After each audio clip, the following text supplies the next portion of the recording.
Any person who encourages your guilt over aspects of yourself and your world that are beyond your control is not on your side. Welcome to Weird Güd Wednesday. We're going straight into the heavy topic of guilt. Guilt has resurged in our society.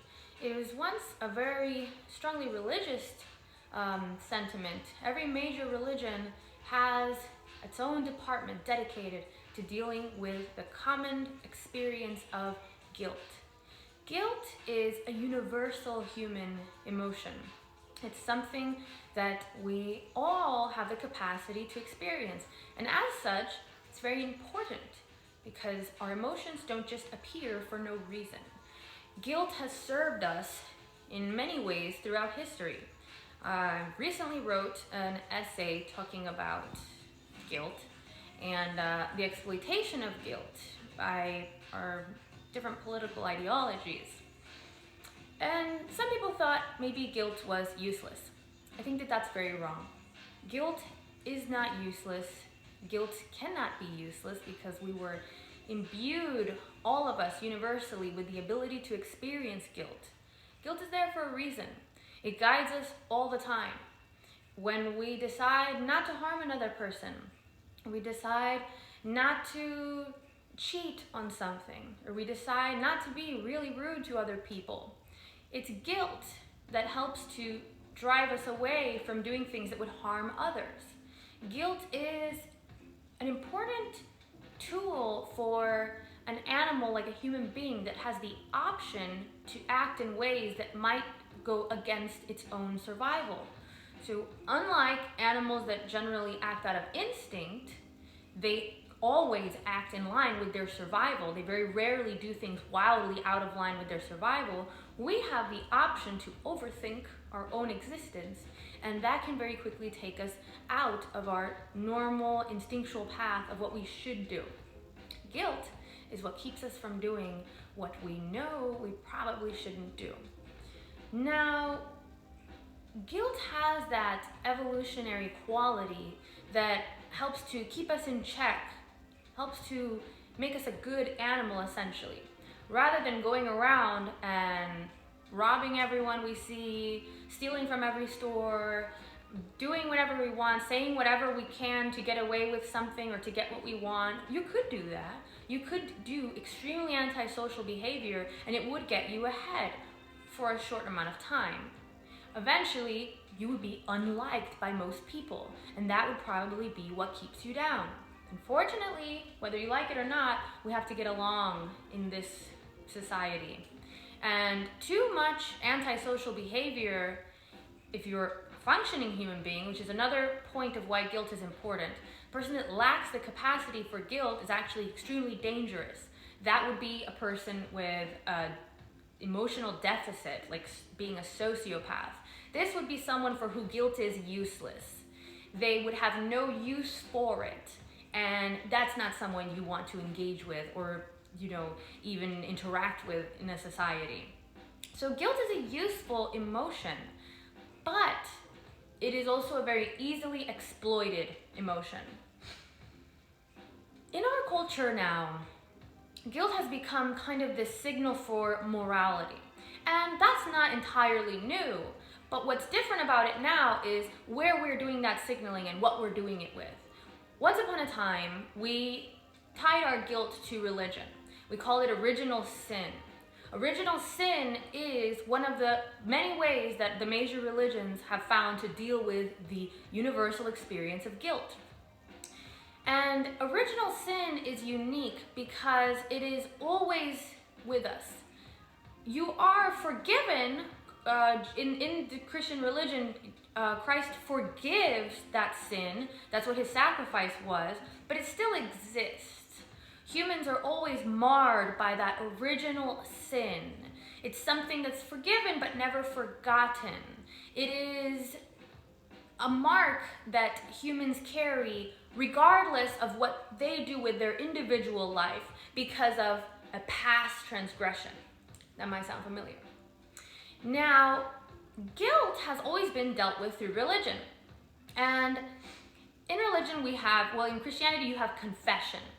And confession is a very interesting concept because it was a pathway to release guilt. You would go to church, you would confess for whatever it is that was burdening you with a sense of guilt, and you would be forgiven for that. In our secular society, unless you're a practicing Christian, we've lost that large avenue for guilt. So now we have to find a new place for it. We still have guilt. So what do we do with that guilt is the question. In Islam has the concept of tawbah, which is the idea of being forgiven and then starting over. I believe it's a prayer that asks forgiveness. And unlike original sin, you are done. Once you pray and you ask for forgiveness, you are forgiven and you're able to go on fresh, anew, and live correctly from then on. Original sin is different from that in that, yes, you're forgiven from it, but you still have it. You still have original sin. Now, in this new secular culture where we're lacking that traditional avenue for guilt that was with us forever, for a very long time, religion was our outlet for guilt. And now we're seeing new forms of confessional pop up. I think this is a really interesting thing because now, it seems almost every other day someone is confessing their inner inappropriate, offensive thought that they had when they were 16 because they saw a homeless guy and they thought, oh, he looks dirty. Now we're gonna go to Instagram and confess that, and we're gonna say, oh, we're so sorry and we didn't know. And a friend of mine had mentioned how an acquaintance of her had recently posted on Instagram a confession for a crime she committed in elementary school. She did not go out of her way to make friends with one of the few black girls in the class, in her 5th grade or 4th grade class. And she was now, as an adult, decades later, confessing this sin to social media. So what is that? That's a really interesting development. For the most part, guilt and sin, well, I use that in a secular term really to just mean transgression. But when you look at it in this way of being a confession, being something that mars you, it is very much like the concept of sin. And so if we're confessing these sins that normally you would have gone to confessional and said, you know what, I'm thinking about that child that I didn't make friends with when I was a child, and I feel guilty about that father, and you would be forgiven. We don't have that anymore. I mean, you can, but those are very devout, I believe it's Catholics actually that go to confession. That's a very devout practice that few people do today unless they are steeped in that religion. So we're looking for places to release that guilt that we carry. And this is an interesting idea because Nietzsche believed that guilt was inherent in human beings. Whether you earned it or not, you have a sense of shame within you. It's important to make a distinction between shame and guilt. I'm using them interchangeably in the more literary sense, but I will make a distinction when I mean one as the other and whatnot. Technically, guilt is hating what you did. Shame is hating who you are. And we'll get into that very important difference in a little bit. But so we have the idea that Nietzsche put forth, that human beings innately experience shame. I took that idea a little bit further in my last essay because I think that this is a kind of existential shame. I'm not going to get into that super in depth because it's an entire essay, and I'll probably do a live stream about that specifically. But consider that idea of inherent shame as what we feel when we walk, we're going shopping or something and we see a really, decrepit, sad looking, homeless person in the corner like this. That's a little bit of sense of shame that we get. When we look by and we see someone that looks, they're having such a rough life and they probably don't entirely deserve the lot in life that they've gotten. It's just bad luck. Or whatever other, systemic issues, all of this thing. But the point is, why them and not you? And you walk by and you're on your way to get your green juice and you just bought the latest shoes or whatever crap, and you see this person just in a miserable place. That's where that sense of shame comes from.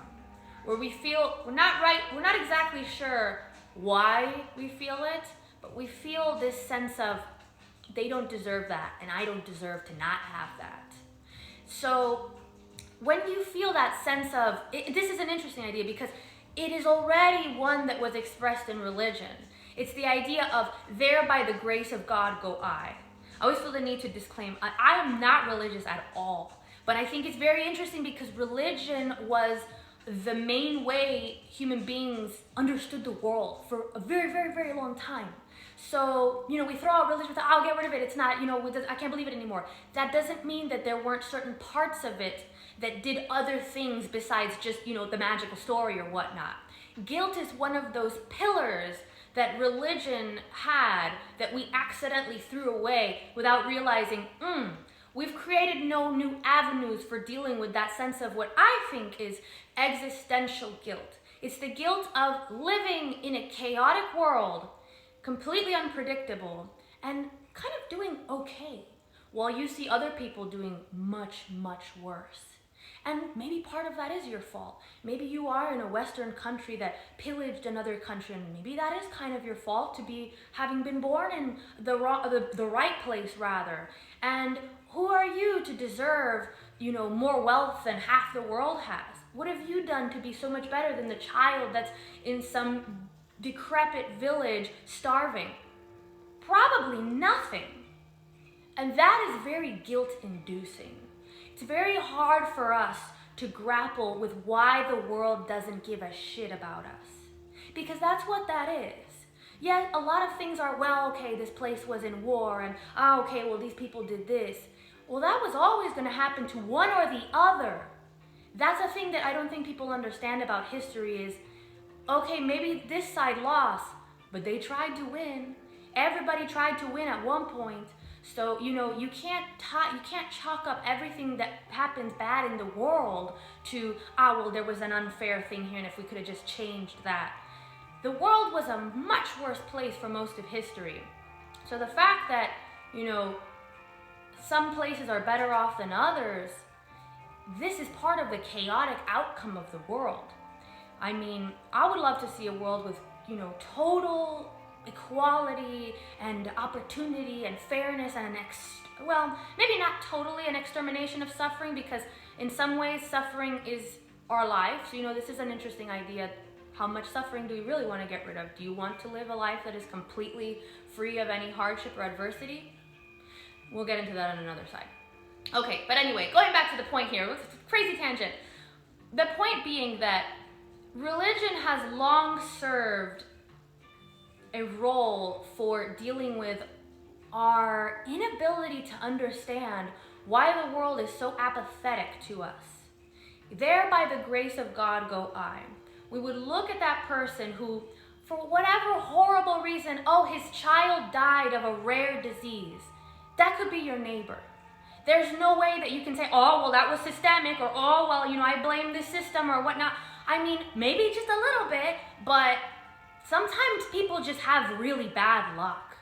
And those are the moments that give us that sense of, I don't really deserve all the good luck that I have.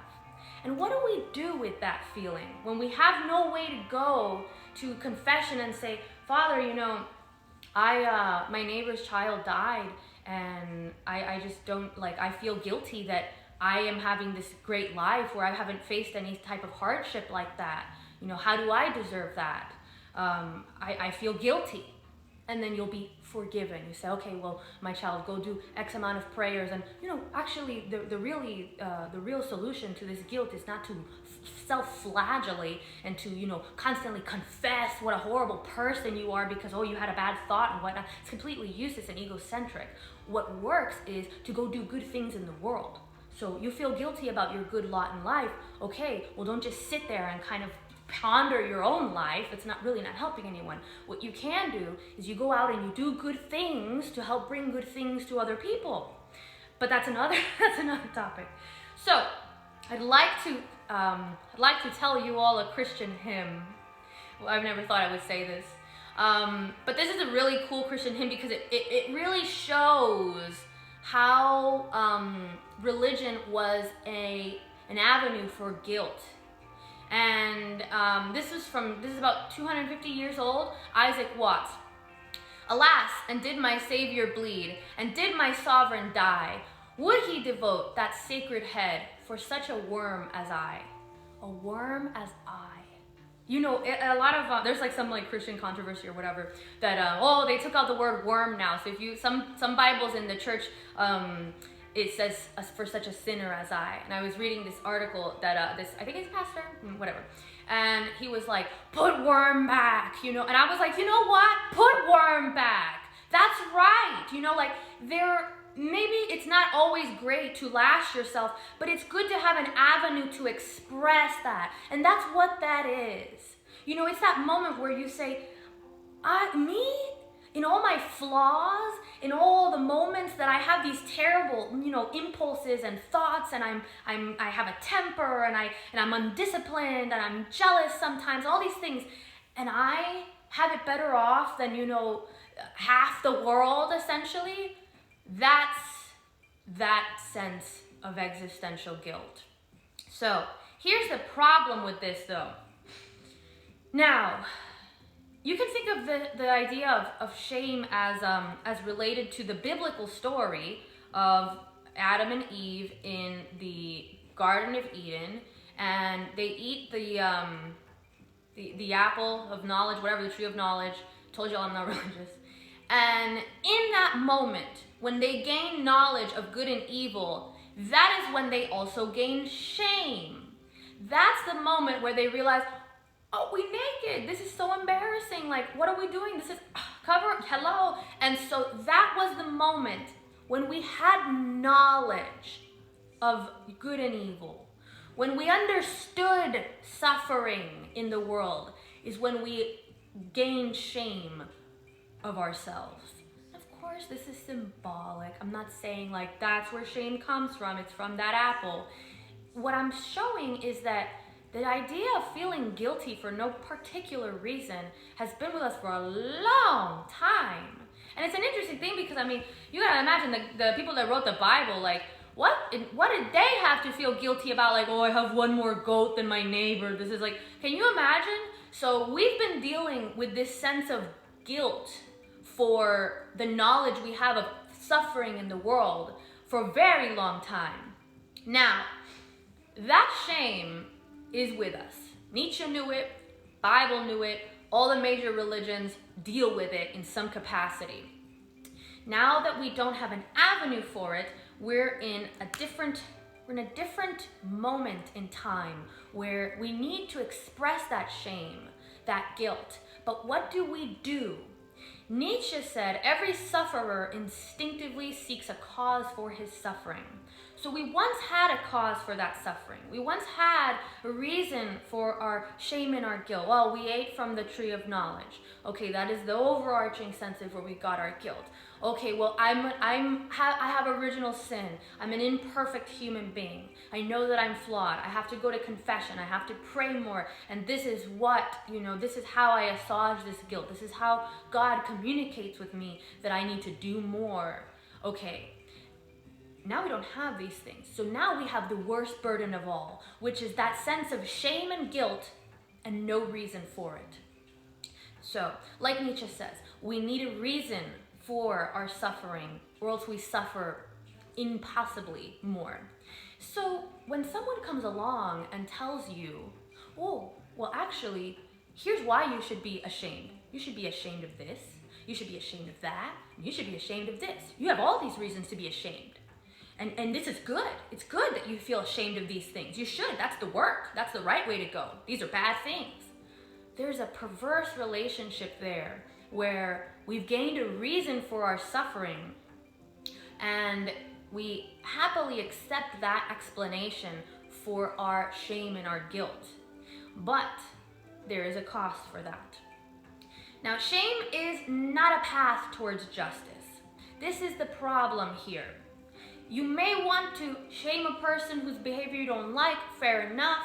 There is a role that shame has played in human evolution. If you're really doing some weird things, your tribe is going to say, we don't like this guy. He's always, doing some weird thing. We're going to shame him. We're going to throw him out of the tribe if he doesn't change his behavior.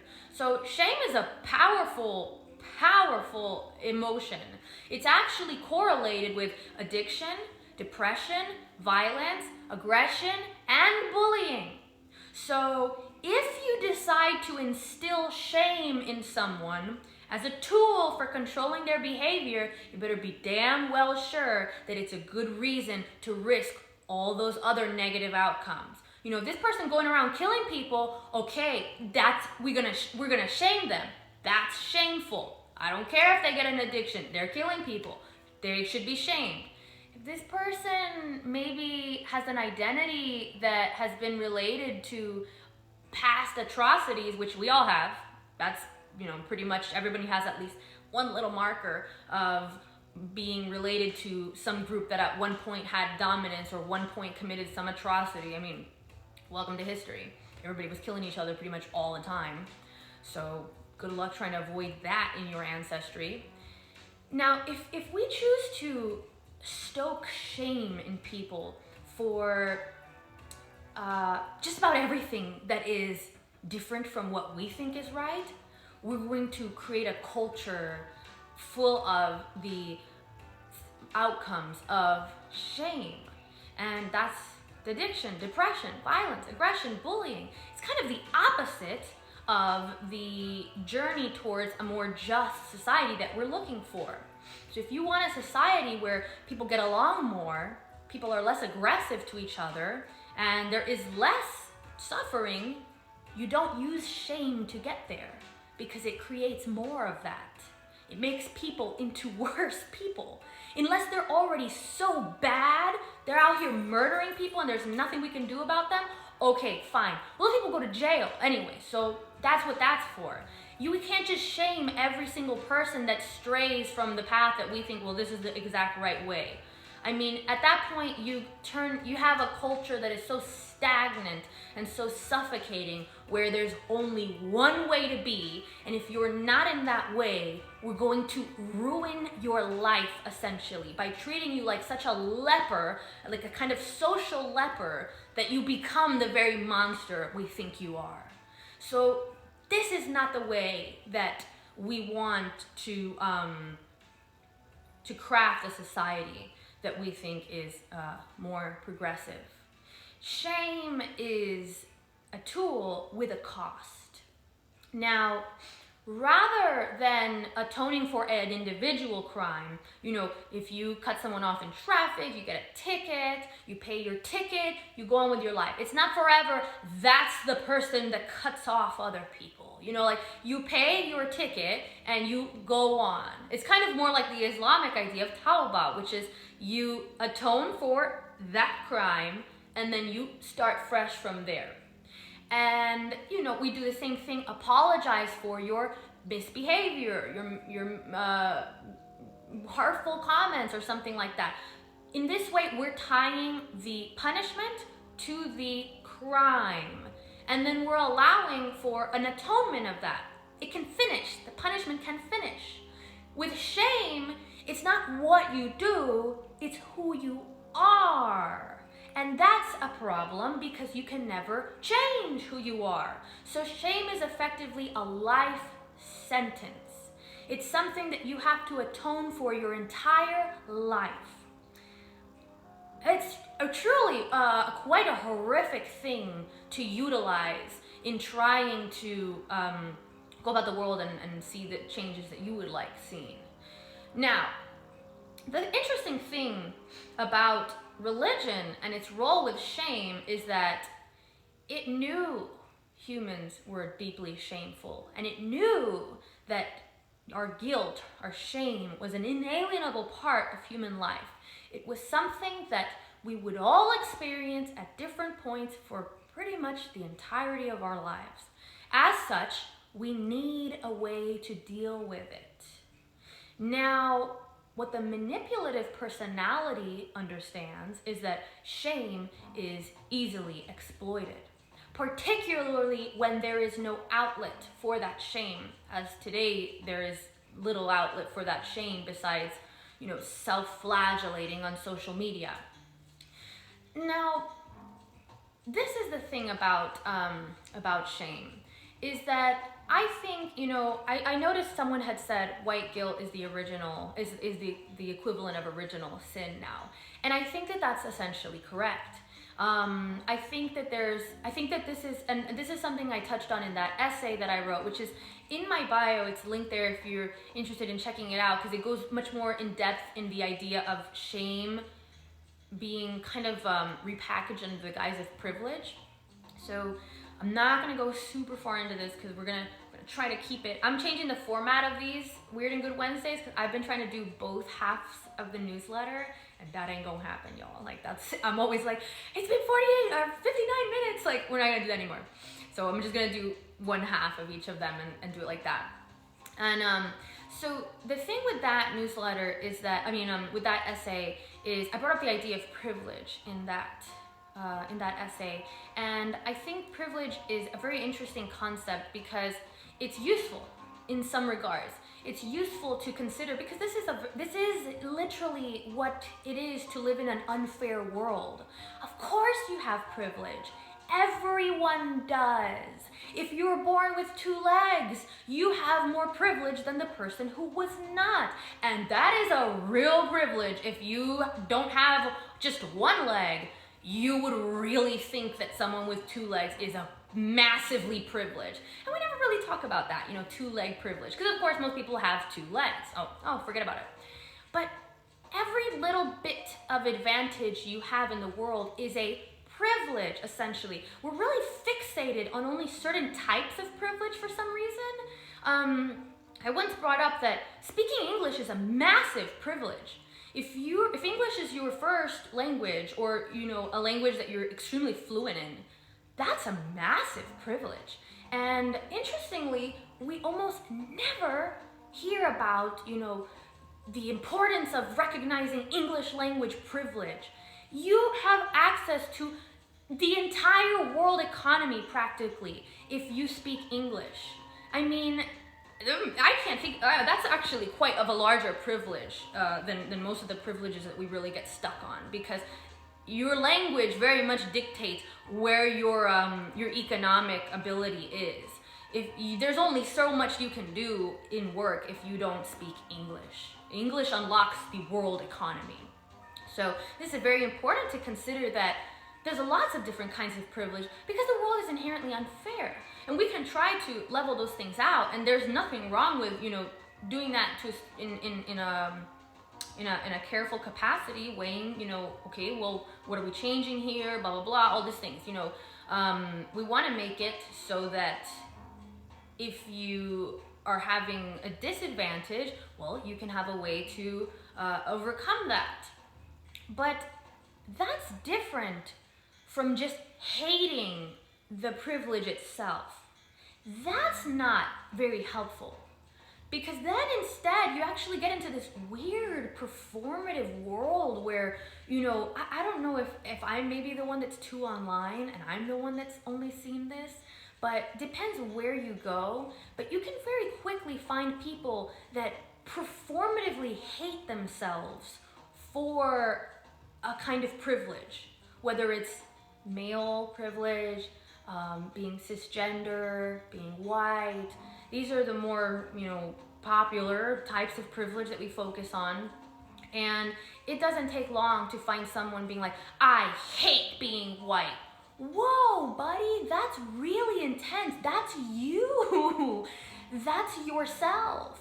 So that's not really the direction we want to go in. If we want to make it a more just society where, well, it's not a massive disadvantage to not be white, that's not going to come about by just having white people hate themselves. This is still a really egocentric approach to any type of structural changes in our society. You know, it still focuses on the self. And the reason it focuses on the self is because it's about shame and guilt, and these are inherently internal experiences. So, beauty privilege, I think that one is so good because, you know, I think about it all the time. I'm like, if I was disfigured, like if I had been in a horrible accident and I had like some horrible scars or something like that, I can tell you there wouldn't be as many people in this live stream because we like to look at people that are pleasant looking. We don't want to look at people that make us think, oh my gosh, I am, you know, that they bring back that sense of existential guilt. I mean, we do this as we walk around, we see, you know, someone suffering, someone, you know, in some type of horrible situation, we kind of look and then, okay, you know, because that's very uncomfortable to come up against that privilege, if you will, where it's really the sense of, there by the grace of God go I, you know.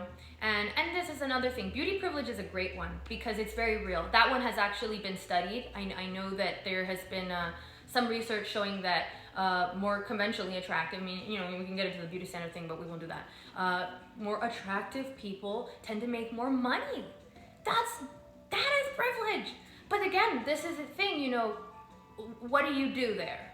Do you hate yourself? Do you launch a campaign against beautiful people? You know, it's an interesting thing because that kind of shows you, since beauty is not so much of a charged subject, and we don't hate beautiful people as much as we want to say that we do. We love beautiful people. Everybody likes to look at pleasant looking faces. And there's a bunch of science behind that too, that it's just like we just like symmetrical looking faces. And so of course, you know, I know there's the idea of like, oh, we want to have all the representation and things. I don't want to shop for clothes and have to, every time I look at the model, think, oh my God, I'm so lucky that I haven't been in a disfiguring accident or something. Like, I'm just trying to buy clothes and I want to know that they're going to look good on me, so I want to see them on a good looking person. Like, it's okay for the model to be kind of better looking than me. That's her job, you know? So we won't go in that direction. But this is the thing though, is that the world is not inherently equitable. We have done a wonderful job of trying to make it more equitable. It's incredible. Like, if you had a disability before, gone, you know, you would just be out. I mean, if it was really in nature, you would have died. You would just have not survived. Died, gone. That's sad because maybe you had something great to offer, you know, of course, like a super smart person, an artist, a thinker, all these different things that aren't related to your disability, but nature didn't give a fuck about that. Nature was like, oh, you can't run? Bye. Like, that's it. But in society, we've developed a chair with wheels. Amazing. That's amazing. We're gonna build ramps everywhere. We're gonna do all these things to help level that playing field so that just because you don't have this privilege, you can still contribute and live a fulfilling life on other levels. That's so cool that our society has done that. You know, and that's not even in all of the world. I mean, if you go to parts of the world that are a little more still in the developing stage, it is not a good scene to have a disability, like particularly like a physical disability. Ain't no ramps, you know, like no one cares. They have not gotten to that stage yet because there's still so much development to be done, you know. It's slow like that. And so I think sometimes we take so much for granted how much we've done, like how cool it is that our society really has made such an effort to include everyone and not just be like, oh, you can't walk, to the wolves, you know, like that's how it would have been forever. And so the thing about this is that it's important to recognize that it's going to be a natural experience to look at the world and think, yeah, I have it really good and I don't entirely deserve that. I know I don't entirely deserve the benefits of my life. I'm sometimes not even a very nice person. Like sometimes I don't get out of bed on time.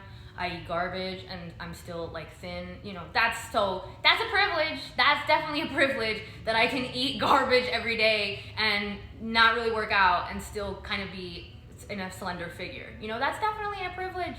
So we have all these things that are not fair. And we can think about them and kind of like beat ourselves up over it. Or we can externalize that in a more healthy way and say, well, I have this benefit and that's great, but other people don't. So what can I do about that? Instead of kind of like performatively just hating that I have been given this benefit in life, what could I do to help others in some way? Go volunteer. Get offline. No one wants to hear about how you were in the 5th grade and you like didn't want to make friends with the kid that was weird and now you feel bad because maybe the kid had a problem or something. Yeah, maybe he did, but you were also a kid and kids are brutal. Kids are from nature. Like kids come straight out and they're like, you look weird, get away. You will affect my survival. Kids are really like straight, you know, still in line with nature. It's as we socialize them and they get older, they're like, oh, we can be friends even though you're weird. You know, like kids gonna tell you how nature would have told you what is up. But you know, so instead of the performance of like, oh, I hate myself because I'm this and I'm that and it's so unfair and I'm a bad person because I'm able-bodied, or I'm a bad person because I don't have I'm white, or all these things like this, that doesn't help anyone. It really, really doesn't. And it doesn't help you be a better person either. Because like I mentioned earlier, how shame is correlated with these really negative outcomes. Aggression particularly is what I think is a really important thing to consider here, because we have a culture that's really fostering this idea of like, confess your sins. And you know, and there are these sins that you can never atone for fully. There are these sins that are you. You are the sin. Oh, you have slightly more money than, you know, this amount of the population. You are inherently bad. You're this race. You are inherently bad. You're this sex. Inherently bad. You know, and so that stokes all that shame in us that's tied to who we are, not who we did. I'm pretty down for shaming people for bad behavior, you know, like not crazily, like I don't have time for that. Ain't nobody got energy for that. But if someone's around here, you know, being a nasty person, you say, hey, you're being a nasty person and it's rude and it's unnecessary. Okay, call it out, whatever, that's fine. But why am I gonna go and spend energy making people atone for who they are? I think that that's a very strange, pseudo-religious revival where we kind of, it's like we have this impulse to recreate what religion once gave us, that avenue for releasing our guilt, and at the same time for punishing the guilty. That is a really, it's a really noxious environment, because the shamers are really these people that are, I mean, if you spend your time, you know, looking for people and kind of like snarkily reminding them that they should be ashamed of who they are, you're not in a good place. That's something that you would really wanna consider what you need to externalize onto people like that. That's really, oof. I mean, that would make you just aggressive. That would make you an aggressive person. It would continue to feed an aggression within you that's probably already there from God knows what. And then you have the person being shamed, which you're making that person aggressive now, because, you know, the research showing that it cultivates bullying and aggression and depression in people. So if we're wanting a better world, why are we using a tool that makes people worse? It particularly makes people change in a way that will make them resistant to the very kind of equitable, just, kind, compassionate society that we say we want to build. Perhaps that is not the goal after all. Now, so this is the important thing, is to know that shame is really not a tool we want to use for anybody except serial killers and truly people that we would not mind punishing them in a way that the outcome would be them being more aggressive and violent and, you know, suffering from depression and addiction, because they're so horrible already that the cost, you know, outweighs the benefits and whatnot. Okay, I'm gonna look at questions because we got a lot of here and I've been ignoring everybody.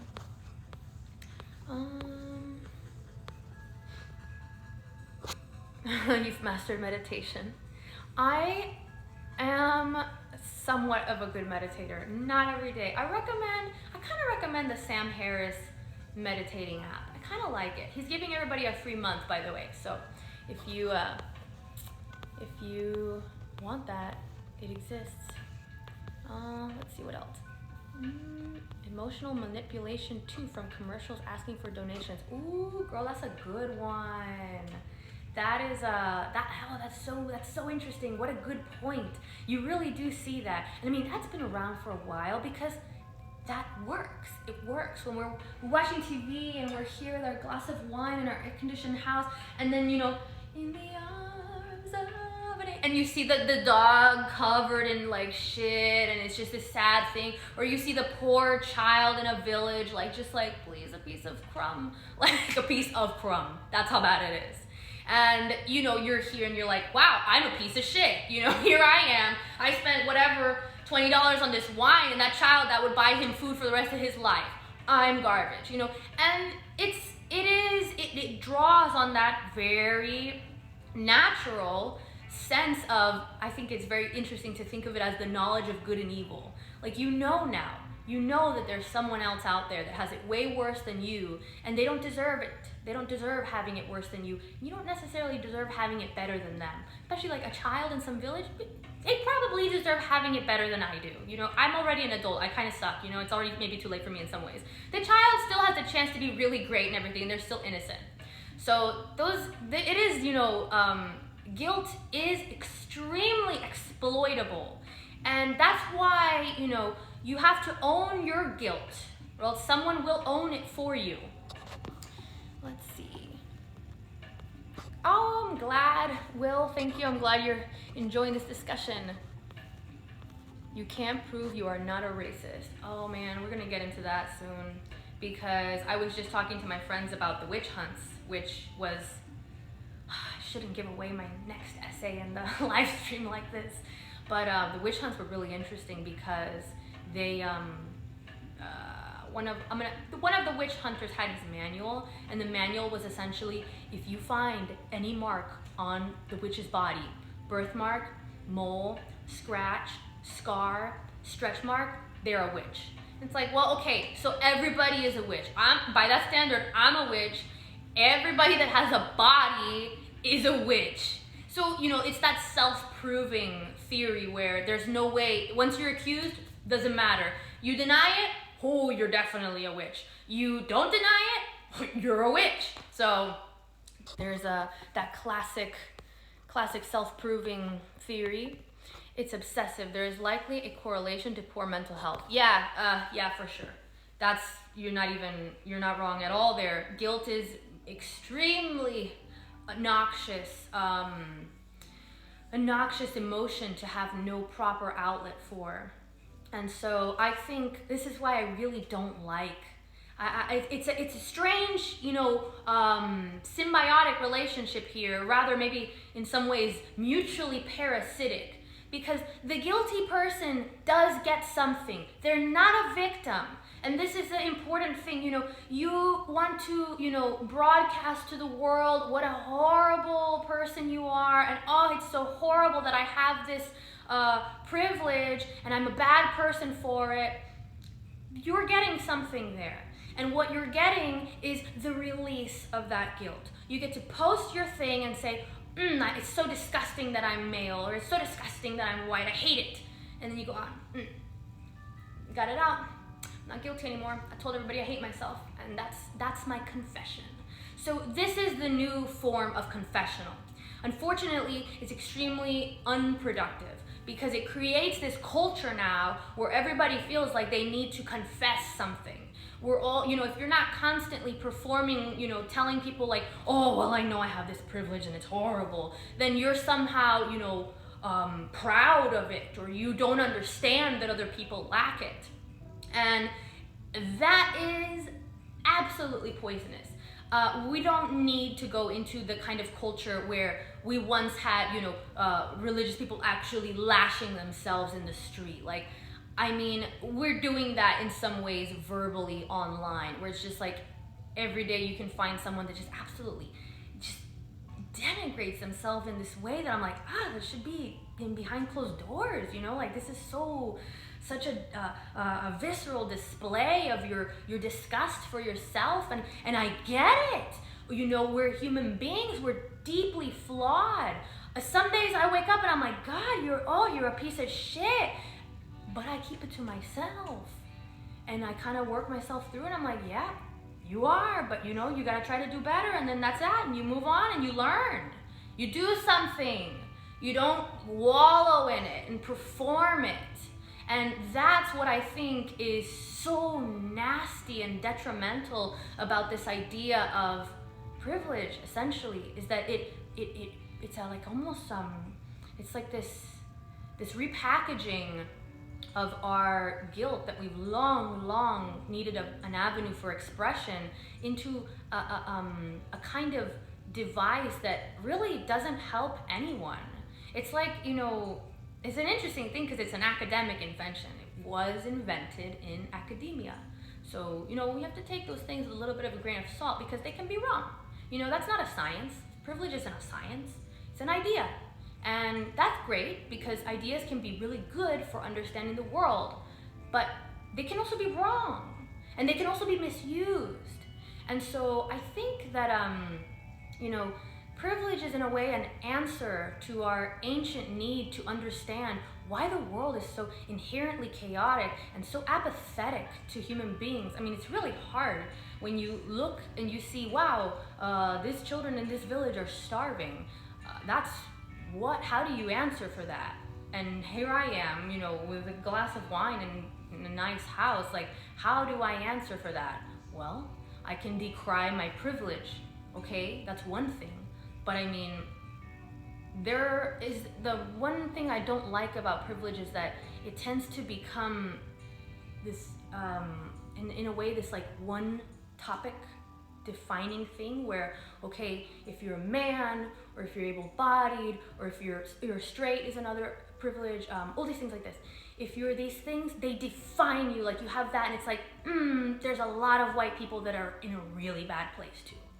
There's a lot of people that are male and have gone through incredible trauma and struggle with incredible debilitating illnesses. But we see the one privilege that sticks out and we kind of define them by that. And I don't like when anything reduces our empathy for people. I think that that's something that we should always be very careful with. If something reduces your empathy for a person, you may want to question whether it is as useful of a tool as it is purported to be. That's a very dangerous thing. Okay.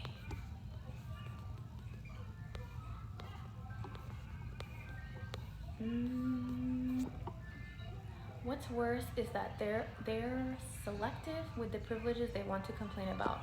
Yeah, that's the thing that I think is a little bit strange about privilege, is that it's very arbitrary. We focus on certain privileges only, and we really don't focus on other ones. And there's a lot, like it's a huge privilege to be born in this century and to be born in the last few decades. That's a huge privilege. No one, I don't care what you are, I don't care if you have no legs, no money, and you're every kind of marginal identity in the book. You do not want to live 200 years ago. And that's a privilege. That means that there's something very good about this time, even if it's not perfect, and it definitely ain't. It's 2020, we know that everything is a disaster. But it is very much more a privilege to be born in this time than it was in the past. It's much better. You can name privileges all day.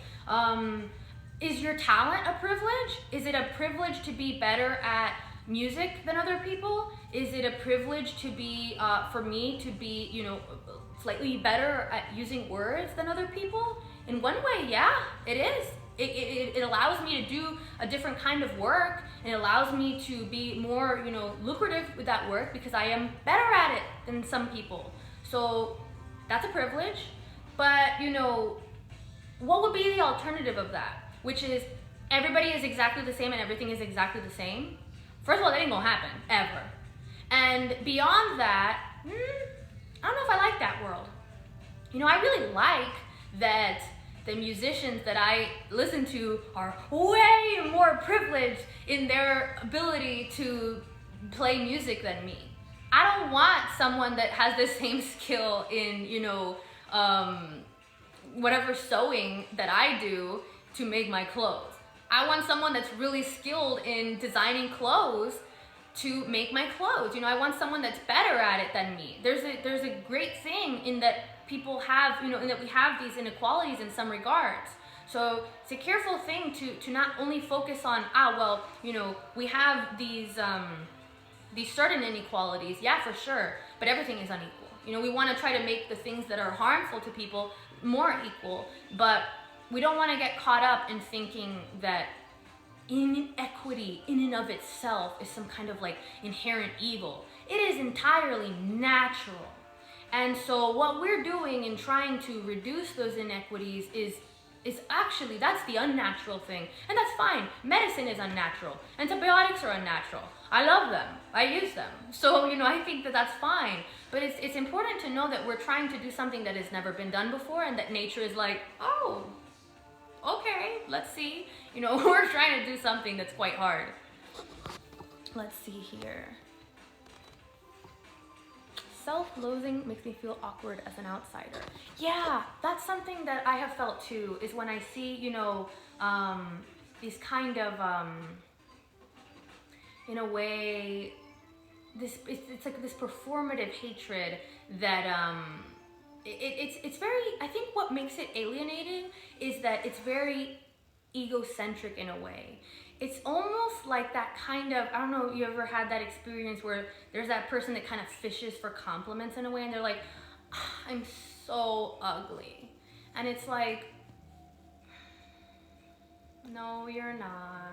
You know, that's maybe, you know, it's a similar type of like very egocentric performance thing of like, you know, I hate myself, because then what are we supposed to do? Say, no, don't do that, or that's not good. You know, it's a very uncomfortable experience. I think that you know, that kind of gives us a little bit of a hint, like, oh, this is not good.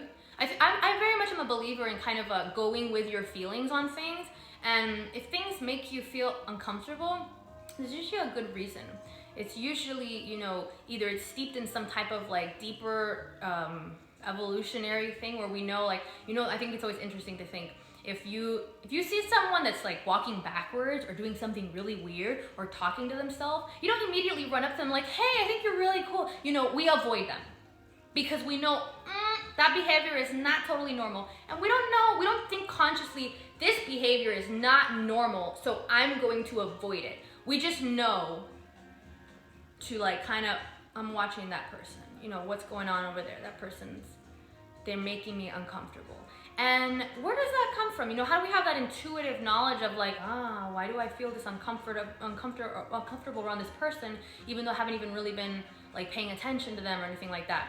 And I think it's really this evolutionary sense of like, if you were, you know, in your social group as an animal out in the forest and you saw a monkey doing something really weird, you'd be like, that monkey is diseased, or that monkey is not from our group, let's get away from that monkey. You know, so we kind of have these ancient maps in a way that guide us through things.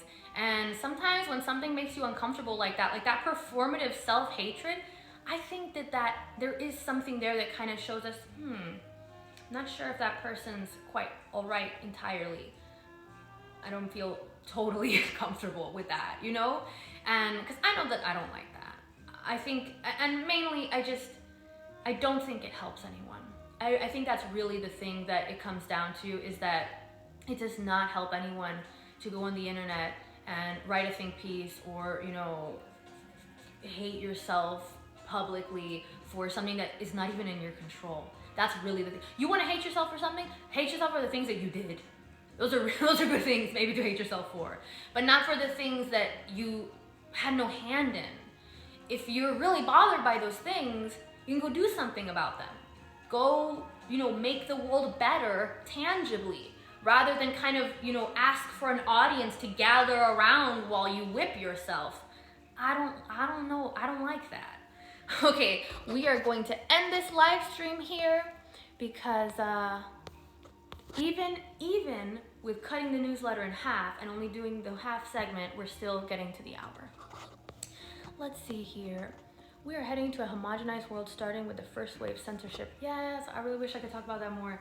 I was thinking about that more because I feel in some ways that more and more we're afraid to be a little different, afraid to be a little weird, because yeah, okay, you do something weird. Well, now it's not just weird anymore. It could be offensive. And maybe you didn't mean it that way. It doesn't matter if you meant it that way, because if someone decides that it means that, that's already, boom, you're in trouble. And so I think that, you know, that pressure we feel now to make sure that we're good and that we're showing that we're good, that pressure is going to make people really fucking boring, you know, to be very blunt. If you're afraid that being yourself or like, you know, investigating your weird interests or making some strange art or making some like weird music, you know, like we couldn't even have Nirvana today. I was listening to Nirvana today and like there was a song Rape Me and I'm like, you wouldn't have made that today. You couldn't make it. You couldn't make it today. It would come out and it'd be like, canceled, you know, immediately. So I think in a way that it's important to be obviously conscious and you know, critique. And I think this is the thing. I think we know when someone is being malicious. I think we know when someone is being discriminatory or, you know, hateful. I think we know that. I don't like this weird framework that just by default makes everything horrible and says, okay, well, I know that you didn't mean that, but it still is that way. It can be interpreted that way, so it's going to be treated just as if it's that bad. I think we can, you know, if someone mispronounces my name, which happens all the time, I don't immediately think that they're a horrible person, that it wants to make me feel like some kind of, you know, othered, you know, outsider. I just think that they don't know how to pronounce my name, and it's fine. And I don't even care. I don't even take it personally. I'm not like that attached to my name that I'm like, you know, I'm going to cry if they don't pronounce it right. It's, geez, like that would be a little fragile. I mean, I would have a lot of trouble going through the world like that. So, I mean, you know, this is a situation where I think you can choose to say, well, I know that this person wasn't like, hey, Salami.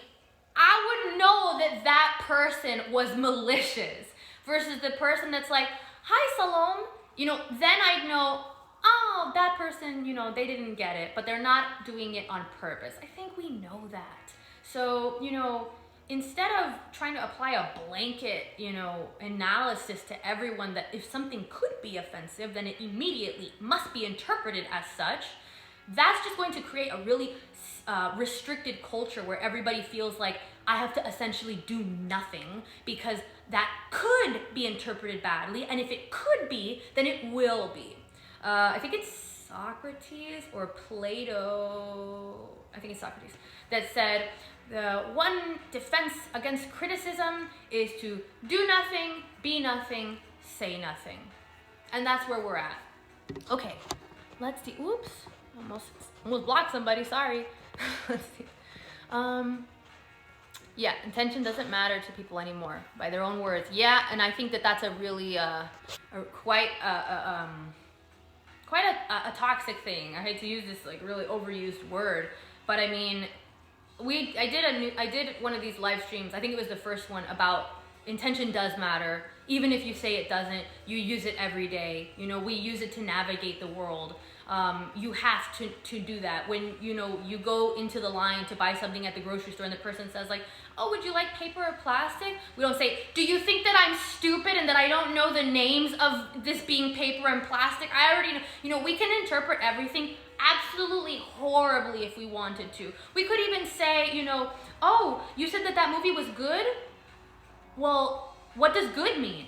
Because I mean, intentions don't matter. So I mean, I'm gonna say that good means bad, and then that's what it's gonna be. You know, you can play with everything like that and essentially divorce meaning from everything and then say, oh, well, intentions don't matter about anything because they're going to be whatever I want them to be.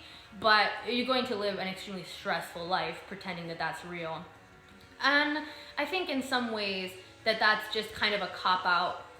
Really, it is a bit of a cop-out to be able to say, well, I know what you say you meant, but I'm going to interpret it in the way that allows me to be as ruthless and vindictive as I want to be. And that's kind of the foundation there of why intention doesn't matter, because if it doesn't, then you get to treat the action in whatever way you decide is appropriate, rather than based on what the person's intention was. And in that live stream, that first one, I gave the example of intention is the foundation of our entire justice system. If I hit someone with a car on purpose or on accident, I get a very different sentence and very different treatment too. If I hit someone with a car on purpose, I'm a homicidal maniac. If I do it on accident, I'm a really bad driver. Maybe I should lose my license and you know what else, but I'm not a homicidal maniac. And that's a really important distinction to make. And it's based entirely on the intentions of the person. So it's foolish. Intentions definitely matter. Okay. All right, y'all. We're done here because I think actually this thing is gonna shut me off right now anyway. Someone sent me a question. You guys are trying to keep me here. With all the societal fragmentation that is going on, what is your opinion on putting the cat back in the why is this so hard to read? Back in the bag and regressing back to normality. Get offline. That's my answer. I think we all need to get offline. I think we all need to get offline. I think we all really need to sit down and decide what we believe in and stop letting people tell us, literally 20-year-olds that have a Tumblr and read maybe a few posts about, you know, postmodernism and like certain pieces of history that they thought were cool, telling us, you know, through an avatar that we don't realize, oh my gosh, this is actually like a 20-year-old. We're taking advice from random people online about how to live our entire lives.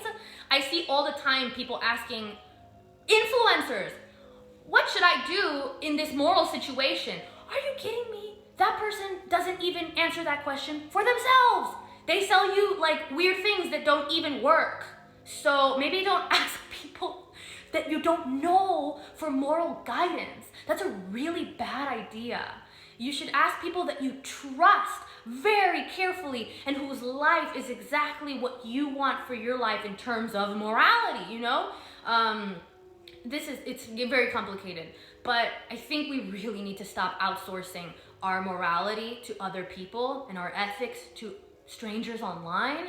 I think we need to sit down very carefully because we live in a time where the values and the rules and the norms that we once got through religion and through a very strict society that was like, your skirt is 1 inch too high, to the fire pit. You know, this was a society that there was not a lot of room for like, I'm just gonna not wear clothes, or I'm just gonna do whatever I want, or I'm gonna do crack every day, you know, like, no, there was a very narrow line of what was right and what was wrong.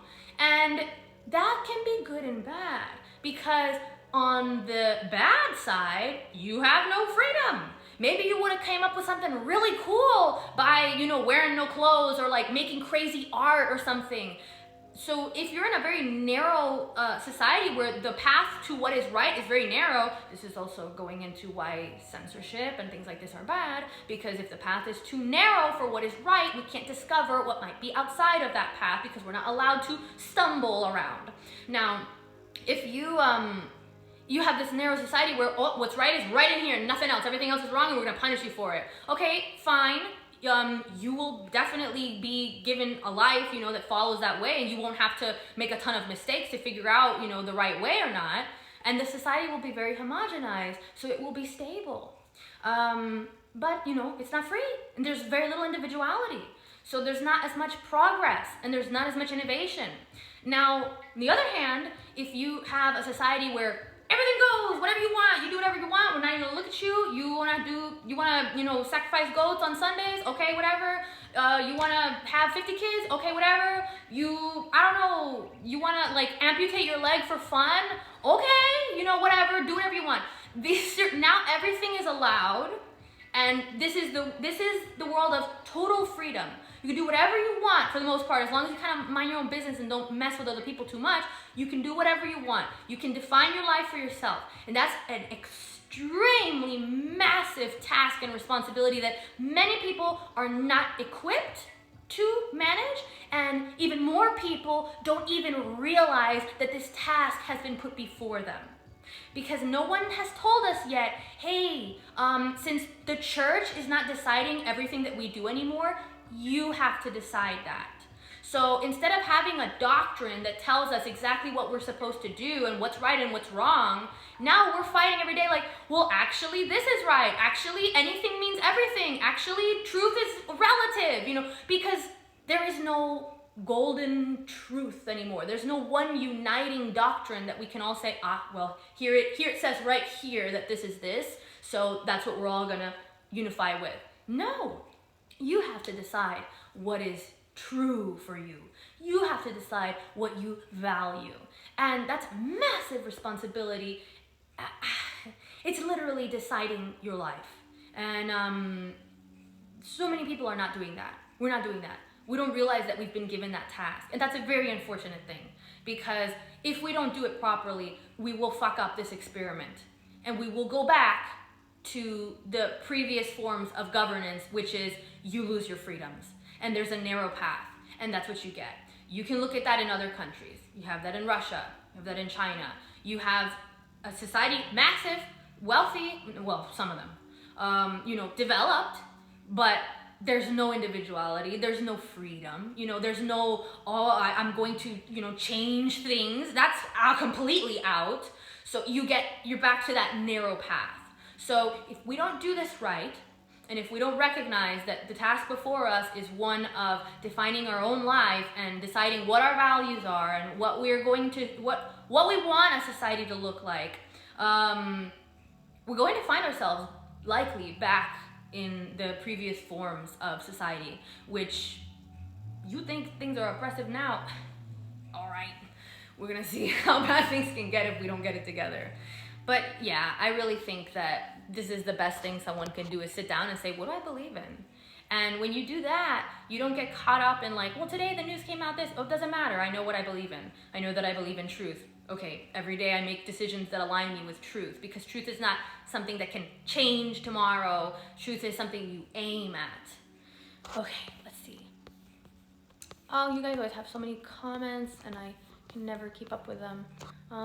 Also, there's a reaction to everything. So there will be a reaction to the regressive woke, and the art and intellectual rigor will be awesome. Yeah, I think we're getting there. I'm starting to see a lot of criticism and pushback, and that's really exciting. It's stressful because it means there's an impending battle. That's a fight.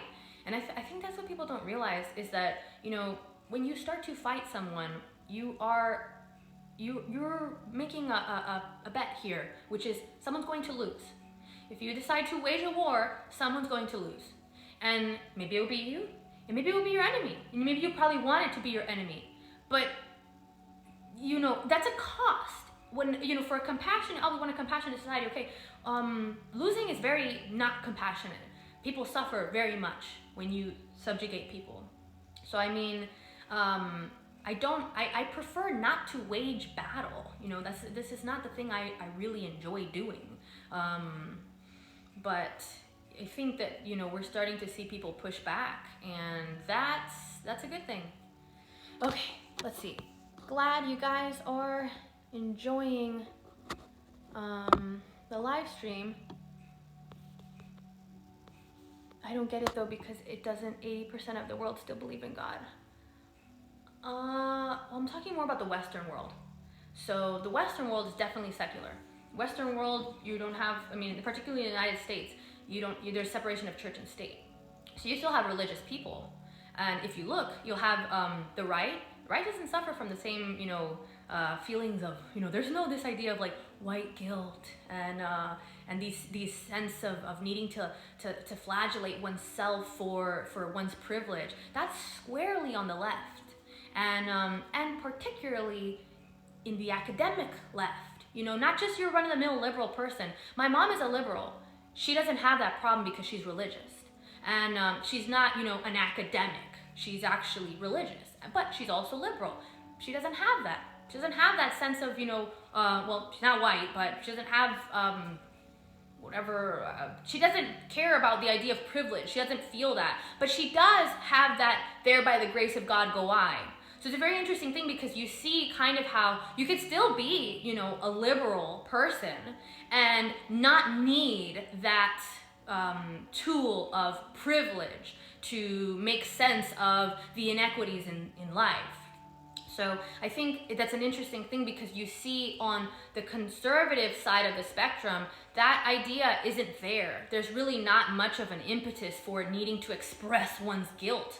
On the contrary, that's the largely more religious side of the political spectrum. So they still have religion. They still have that idea.